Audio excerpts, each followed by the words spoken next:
하나님을 사랑하는 삶. 성경 내용은 한마디로 말하면 사랑이죠. 사랑으로 표현할 수 있고요. 하나님이 어떻게 우리를 사랑하셨고 또 우리는 어떻게 사랑하면서 살아야 하는 것인지를 말씀하고 있는 것이 이게 아닌가 하는 생각을 해봅니다. 독생자 예수 그리스도를 주신 하나님의 사랑을 늘 기억하면서 하나님을 사랑하는 생활을 할 수 있는 저와 되시기를 간절히 바랍니다. 그렇다면 하나님을 사랑하는 생활은 무엇이고 과연 하나님을 사랑하는 우리의 모습을 통해서 어떤 결과가 주어지는 것인가? 첫째, 하나님을 사랑하는 모습은 최상으로 사랑해야 된다라고 생각을 해요. 물론 사람마다 제각기 소중한 것이 다 다릅니다. 소중히 여기는 것들이 있고요. 어떤 사람은 금을, 돈을 다 좋아하는 사람들도 있고요. 각자 그 개인에 따라서 자기가 추구하는 그런 최고의 가치들이 다를 겁니다. 명예를 아주 중요하게 여기는 사람도 있고, 자식을 아주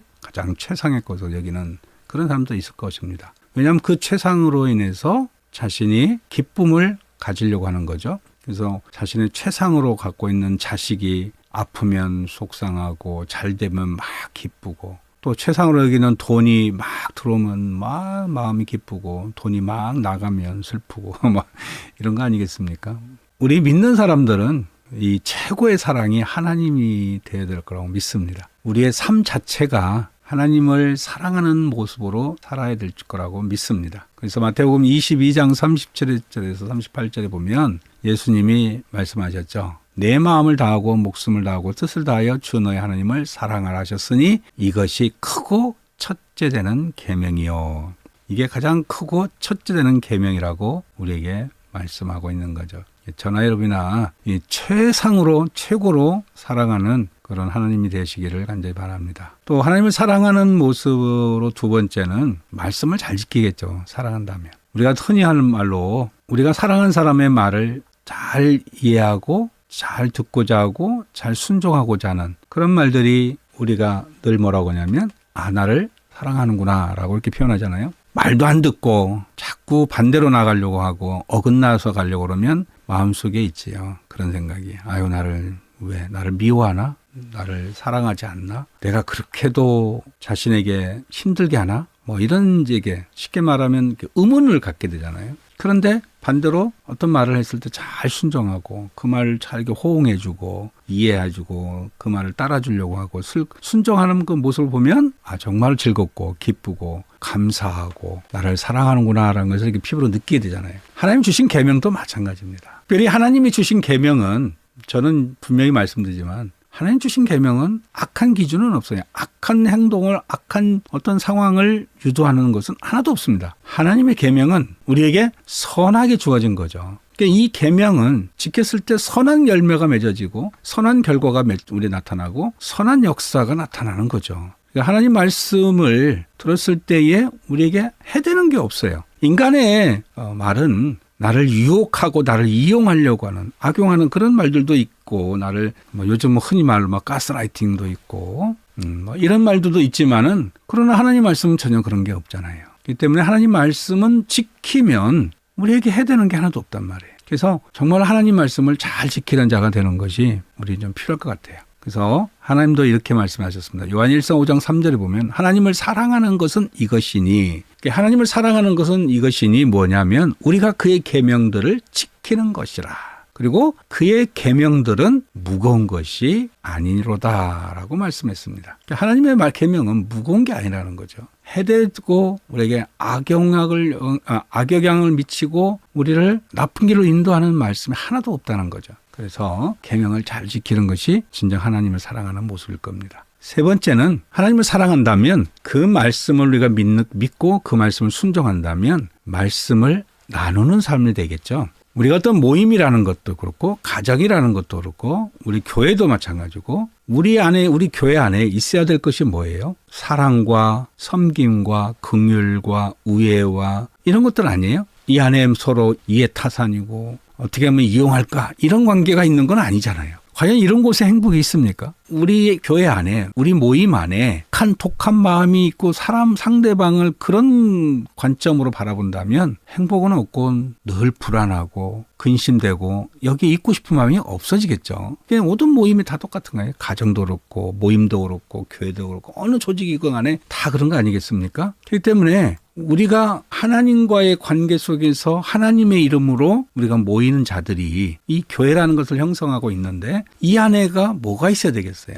그게 바로 사랑이죠. 하나님을 사랑한다면 하나님 말씀대로 우리가 사랑하는 것을 나눌 거예요. 우리 예수님이 우리에게 뭐라고 했습니까? 내 이웃을 내 몸과 같이 사랑하라. 나의 몸처럼 나의 이웃을 사랑하라는 거죠. 이것은 이웃과의 관계를 어떻게 해야 되는지에 대한 분명한 말씀이죠.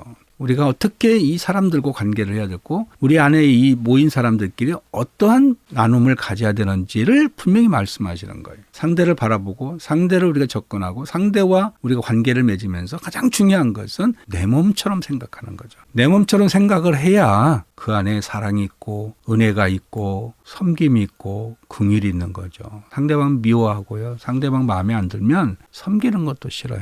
이런 것을 과연 하나님 기뻐할까요? 이런 교회를 하나님이 또 받으실까요? 이런 교회에 은혜를 주시고자 할까요? 하나님이 이런 교회를 통해서 역사하고 싶을까요? 이런 교회를 통해서 무슨 하나님의 복음을 전하기를 원할까요? 교회 안에 사랑이 넘치고 섬김이 넘고 은혜와 그 긍휼과 이런 것들이 넘쳐서 그런 향기가 모락모락 나가지고 그런 걸 나야 하나님도 이 교회를 통해서 복음을 전파하고 복음을 나누고 많은 곳에 하나님의 역사가 일어나기를 소원하는데 그렇지 않은데 그런 곳에 어떻게 하나님을 사용하시겠어요? 벌이나 안 내리면 다행이죠. 징계는 안 내리면 다행이죠. 그래서 우리가 하나님을 사랑한다면 하나님 말씀 사랑한다는 진짜 마음을 갖고 있다면 이것을 그 사랑을 나눌 수 있는 자가 돼야 돼. 그래서 요한복음 13장 34절에 보면 새 계명을 너희에게 주노니 서로 사랑하라. 내가 너희를 사랑한 것 같이 너희도 서로 사랑하라.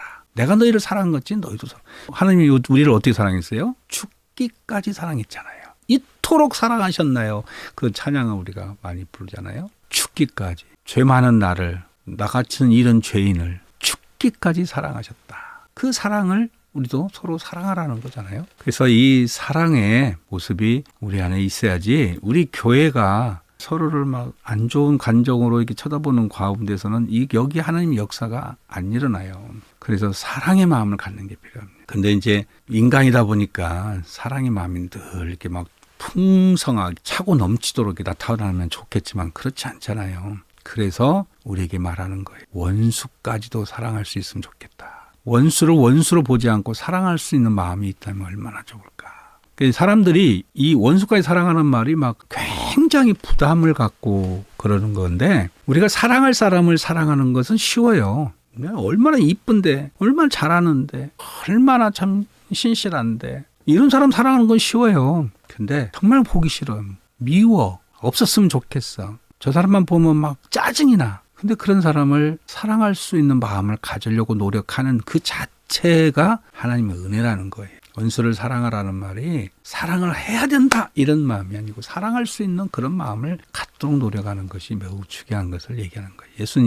예수님을 배척하는 자들을 정말 이뻐서 사랑했겠어요? 그들을 위해서 왜 십자가에 돌아가셨겠어요? 공간을 허락하면서 그들도 들어올 수 있는 그런 공간을 이렇게 넓혀주시는 거예요. 우리도 자녀들에게, 우리 미운 자들에게 이렇게 좀 공간을 넓혀주는 거예요. 그래서 돌아올 수 있고 들어올 수 있고 다시 변화되어서 올 수 있는 그런 공간을 좀 이렇게 만들어. 그게 좀 필요하죠. 옛날에 그런 말이 있었습니다. 교회를 지을 때, 교회를 얻을 때 새신자가 들어올 수 있는 공간이 있도록 지어라. 그런 공간을 얻어라. 우리끼리만 예배드리는 그런 공간을 굳지 말고 그 새신자가 들어올 수 있는 공간을 좀 만들어라.